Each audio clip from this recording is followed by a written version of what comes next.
बिस्मिल्लाहिर्रहमानिर्रहीम। Dear students, आज हम बात करेंगे mechanics BSc mathematics third year से रिलेटेड लेक्चर है हमारा। और mechanics chapter number 7, a very important topic, tangential and normal component of velocity. आज हम ड्राइव करेंगे expression for normal component and tangential components of velocity. ठीक है, फर्ज कर लेते हैं कि let P R and Q R plus delta R be positions हैं, ये positions of a body moving along a path at time t पे at t plus delta t पे उसकी पोजीशन क्या है, ये बॉडी किसी भी लम्हे t टाइम पे p पोजीशन थी उसकी, और t plus delta t time पे वो p से ट्रैवल करके q पे चला जाता है, और p जो है उसका पोजीशन वेक्टर r है, और Q's position is represented by r plus delta r। तो जो जिस पाथ के लॉन्ग मूव कर रहा है बॉडी, उस पाथ पे P पे अगर हम एक टेंजेंट ड्रॉ करें तो वो एक्स एक्सिस का टेंजेंट कितना एंगल, लेट से एंगल वो साई एंगल बना रहा है, या साई जो है इंक्लिनेशन है किसकी, कर्व पे P पॉइंट पे टेंजेंट की क्या है, इंक्लिनेशन है। ठीक है, अब देखें आर्क जो पी क्यू है, यहाँ पे arc P Q that is equal to delta S. अब फर्ज कर लेते हैं कि आर्क जो पी क्यू है वो क्या है, डेल्टा एस, और जो पी क्यू कॉर्ड है जो या डिस्प्लेसमेंट वेक्टर है वो क्या है, डेल्टा आर। फर्ज कर दिए वो क्या है, डेल्टा आर। अब देखिए जो v है वेलोसिटी वेक्टर है वो होता है D R over D T, या हम इसको लिख सकते हैं D R over D S. ठीक है, D R over D s into d S over D T, D R over D s into d S over D T, हम इस तरह इसको लिख सकते हैं। और D R over D s क्या है, दैट इज वेलोसिटी वेक्टर। ठीक है, और D S over D T जो है, ठीक है, सॉरी, जो D S over D T है वो क्या है हमारे पास, वेलोसिटी वेक्टर, क्योंकि पी क्यू जो आर्क है वो है डेल्टा एस, तो D S over D T वो वेलोसिटी, साथ क्या है हमारे पास D R over D S. ठीक है, V into D R over ये है। ठीक है,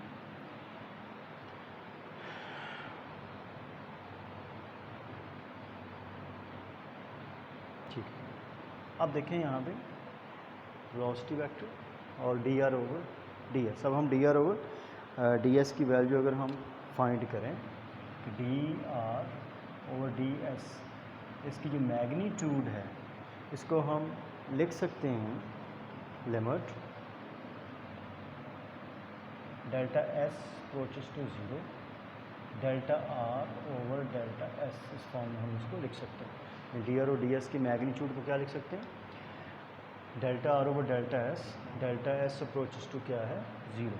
ठीक है, D R over D S delta R over delta, जैसे प्रीवियस हम पढ़ चुके हैं, मैंने आपको बताया है क्यों हम ऐसा लिख रहे हैं इस फॉर्म में।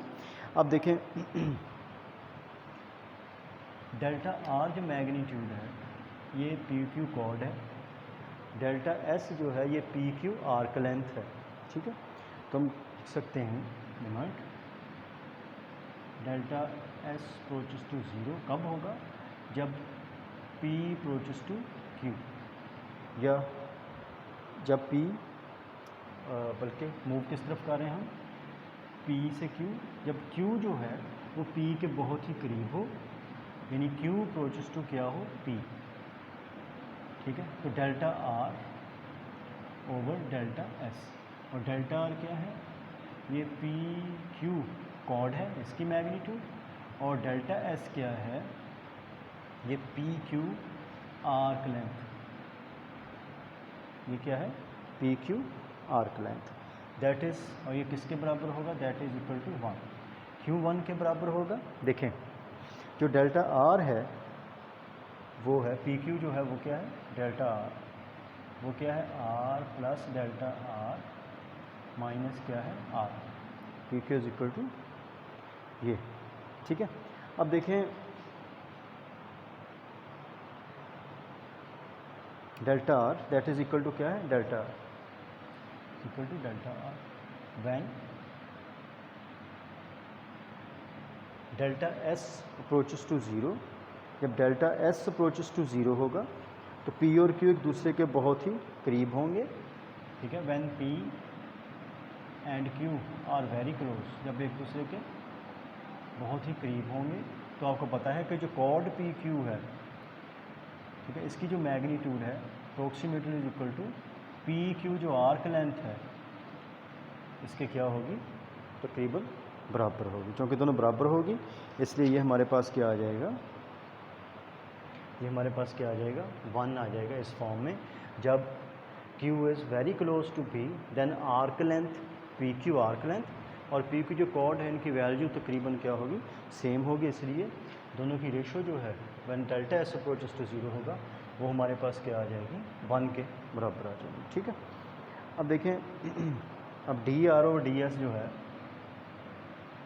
DR ओवर DS, ठीक है, इसकी इज इक्वल टू, इसको लिख सकते हैं limit delta S approaches to zero delta R over delta S, और delta R over delta S को फॉर्म में लिख सकते हैं कि limit delta S approaches to zero, ठीक है, 1 over delta R, sorry 1 over delta S into delta R।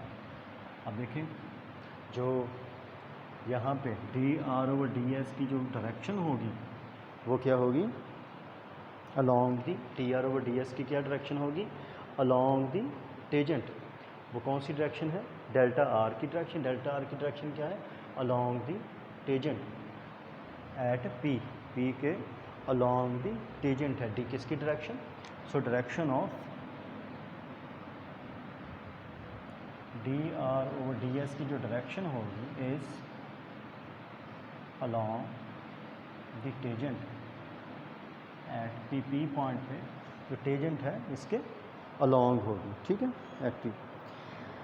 अब देखें क्वेश्चन नंबर 2 जो है, जो DR ओवर DS है हमारे पास, ठीक है, इसकी वैल्यू जो है मैग्नीट्यूड कितनी है 1 है, इसलिए DR ओवर DS को हम रिप्रेजेंट कर सकते हैं as a unit vector.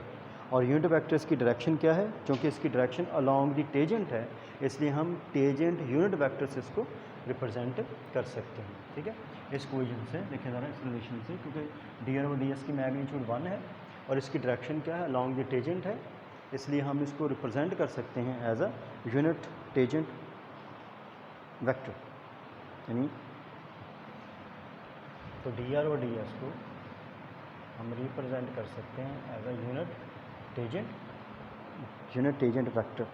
So question 1 जो हमने पढ़ी कि जो वेलोसिटी वेक्टर है that is DR over DS, ठीक है, ये sorry that is DR over DT, और that is equal to V into DR over DS, या हम इसे कह सकते हैं that is V into DR over DS क्या है, T यूनिट वेक्टर।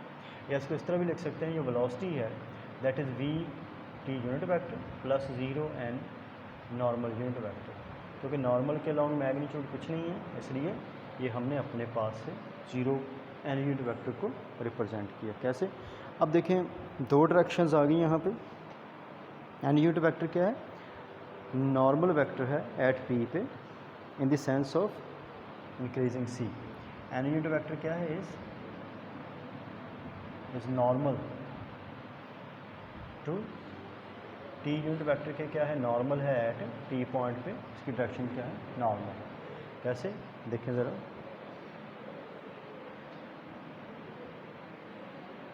अगर ये हम बात करें, ये एंगल इंक्लिनेशन कितनी है, दैट इज साई, और ये लेट से पॉइंट P है, और इसका क्या है, पोजीशन वेक्टर। यहाँ पे ये जो डायरेक्शन है ये क्या है, टेंजेंशियल। इसके जो नॉर्मल डायरेक्शन है ये कौन सी डायरेक्शन है, ये that is an unit vector की डायरेक्शन है, नॉर्मल टू T, ठीक है। और ये एंगल कितना होगा, साई प्लस π/2। ये एंगल कितना होगा, साई प्लस π/2।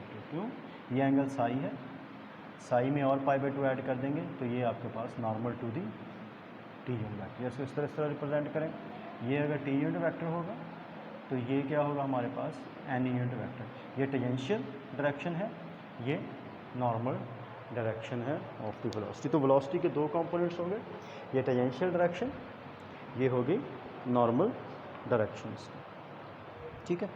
ये हमने बात की वेलोसिटी के tangential and normal component of the velocity. अब हम बात करते हैं यहाँ पे एक्सेलरेशन के टेंजेंशियल एंड नॉर्मल कंपोनेंट्स की। देखें,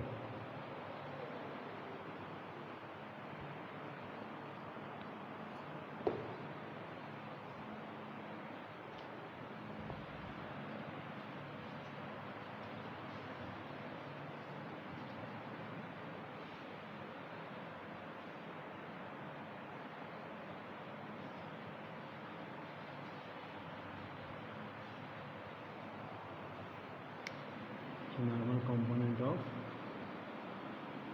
एक्सेलरेशन, ठीक है। अब देखें, shift unit vector T and N at ओ।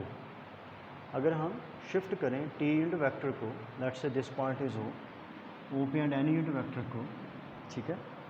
तो देखें, so T unit vector N unit K unit vector form orthogonal right handed triad, यानी T unit vector and normal and K unit vector, क्योंकि K जो है इन दोनों के क्या है, परपेंडिकुलर। अगर टी यूनिट वेक्टर इस प्लेन में है तो के क्या होगा, इन दोनों के परपेंडिकुलर होगा।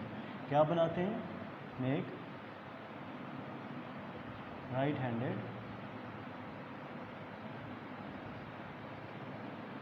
हैंडेड ऑर्थोगोनल ट्राइएड, यानी दैट इज, इसका मतलब क्या बनता है, ठीक है, ट्राइएड के दैट्स मीन कि टी को अगर एन से हम मल्टीप्लाई करें, ट्राइएड राइट हैंड ट्राइएड का मतलब T cross N unit vector is equal to हमारे पास क्या आ जाएगा, के, हमारे पास क्या आ जाएगा, के यूनिट वेक्टर ट्राइएड, ठीक है। अब देखें,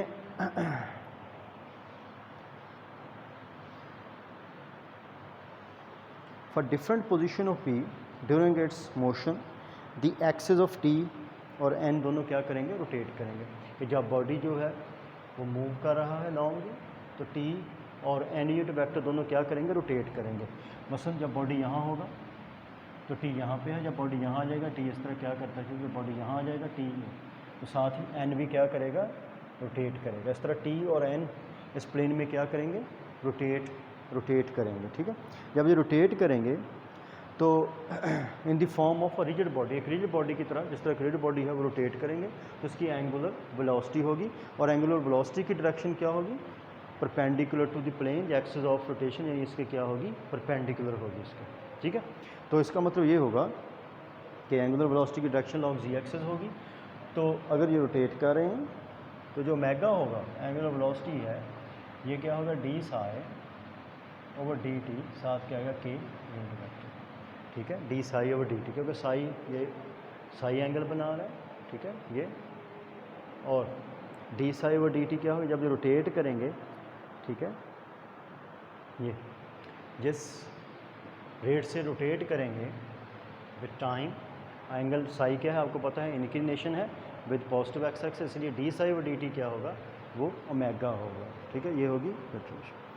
अब देखें, साई क्या है, inclination of the tangent at P. Sai आपको पता है इज इंक्लिनेशन है इज इंक्लिनेशन ऑफ टेजेंट की इंक्लिनेशन है, ठीक है, ऑफ टेजेंट, ठीक है, एट पी। टेजेंट किस पॉइंट पे है? एट पी पॉइंट पे, क्योंकि इंक्लिनेशन साई जो है वो टेजेंट की इंक्लिनेशन है, ठीक है, इसलिए देयरफॉर हुआ। अब टेजेंट की क्योंकि इंक्लिनेशन है, तो अगर हम tangent T unit vector of D T लें, दैट इज इक्वल टू क्या होगा, क्योंकि टेजेंट की इंक्लिनेशन क्या है? साई है, तो इसका जो वेक्टर होगा, क्योंकि एंगल साई बना रहा है, तो Sai D psi over D T, D psi over D T मतलब साई का फर्स्ट डेरिवेटिव, और साथ क्या आएगा कि क्योंकि के क्रॉस टी,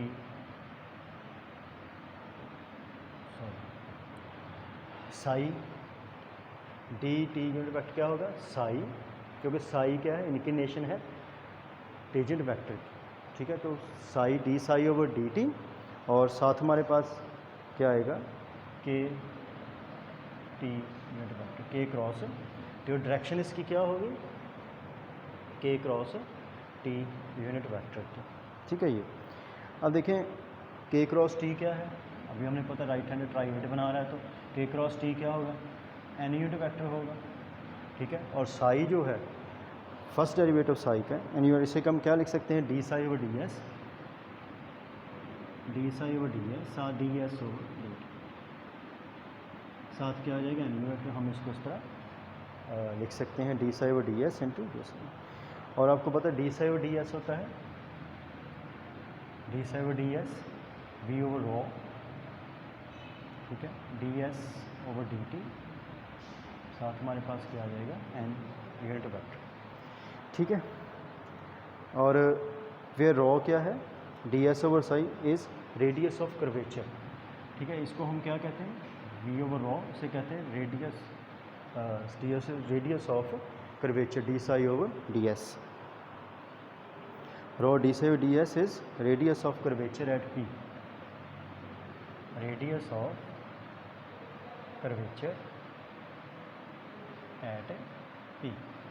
अच्छा, पी पॉइंट पे देखें रेडियस ऑफ कर्वेचर, कि कर्वेचर का जो रेडियस है वो किससे रिप्रेजेंट किया जाएगा? वो है d psi over D S, जिसे हम D psi over D S को हम क्या कहते हैं? वी ओवर रो, ठीक है। ये क्या आ जाएगा हमारे पास? D psi over D s v over rho, साथ क्या आ जाएगा? एन यूनिट वेक्टर, ठीक है। Radius of curvature at P, ये हमारे पास क्या आ जाएगा? वी ओवर सॉरी ये v d S over D t क्या हो जाएगा? वी, और d psi over D s क्या हो जाएगा? रेडियस ऑफ कर्वेचर रो, इसे हम क्या कहते हैं? रो, वी ओवर रो हमारे पास आ जाएगा ये, इनटू क्या आ जाएगा? एन यूनिट वेक्टर हमारे पास, ठीक है। अब देखें तो ए जो है एक्सेलरेशन जो है that is equal to D over D T, ठीक है, D we over D T acceleration, या अब वी हमने क्या फाइंड किया था? ये यहाँ पे देखें V vector V T unit vector plus U, तो हमारे पास ये हो जाएगा D we over D T, तो ये डेरिवेटिव आ जाएगा with respect to time V into T unit vector, ठीक है। तो यहाँ पे हमारे पास प्रोडक्ट रूल हम अप्लाई करेंगे, वो क्या होगा? D we over D T, साथ आ जाएगा T unit vector plus V, साथ आ जाएगा D T unit vector over D T, ठीक है। अब D we over D T into T unit vector plus we into D T over, ये भी हमने फाइंड किया, ये है वी ओवर रो, ठीक है, इंटू क्या है? N unit vector, V into V over rho into N unit vector, ये हमारे पास। अब देखें वी इंटू वी क्या हो जाएगा? D we over D t, t unit vector plus we into v square over rho, साथ हमारे पास क्या? N vector. तो एक्सेलरेशन के ये दो कंपोनेंट्स आ जाएंगे, D we over D T component है टेंजेंशियल कंपोनेंट, और वी स्क्वायर रो कौन सा कंपोनेंट है? नॉर्मल कंपोनेंट है। अगर for example that acceleration makes an angle, for example angle बना रहे अल्फ़ा विथ लेट्स से किसके साथ, टेंजेंशियल डायरेक्शन के साथ कितना एंगल बना रहा है, अल्फ़ा एंगल बना रहा है, ठीक है, टेंजेंशियल डायरेक्शन के साथ with tangential direction at P point पे। देन जो tan inverse alpha is equal to tangent inverse, हम डायरेक्शन की बात करें एक्सेलरेशन की, वो होगा normal component over tangential component, ठीक है, वो होगा एक्सेलरेशन का नॉर्मल कंपोनेंट ओवर इसका टेंजेंशियल कंपोनेंट, ठीक है। और इसकी वैल्यूज़ अगर हम पुट करें, नॉर्मल कंपोनेंट हमारे पास क्या है, डी ओवर डी टी, ठीक है, नॉर्मल कंपोनेंट क्या है, V square over rho tangent inverse, sorry, V square over rho normal component, tangential component क्या है, D we over D T, ये इसकी क्या आ जाएगी, डायरेक्शन आ जाएगी अल्फा। मैग्नीट्यूड के लिए क्या होगा, जो एक्सेलरेशन की मैग्नीट्यूड क्या होगी, नॉर्मल टेंजेंशियल कंपोनेंट का स्क्वायर यानी D we over D T इसका स्क्वायर प्लस नॉर्मल कंपोनेंट का square V over square root, जिसकी क्या हो जाएगी, डायरेक्शन। इस तरह हमने वेलोसिटी के टेंजेंशियल नॉर्मल कंपोनेंट और एक्सेलरेशन के टेंजेंशियल ऑफ नॉर्मल कंपोनेंट से फाइंड किए। उम्मीद करते हैं डियर स्टूडेंट्स आपको समझ आ गई होगी। अल्लाह हाफ़िज़।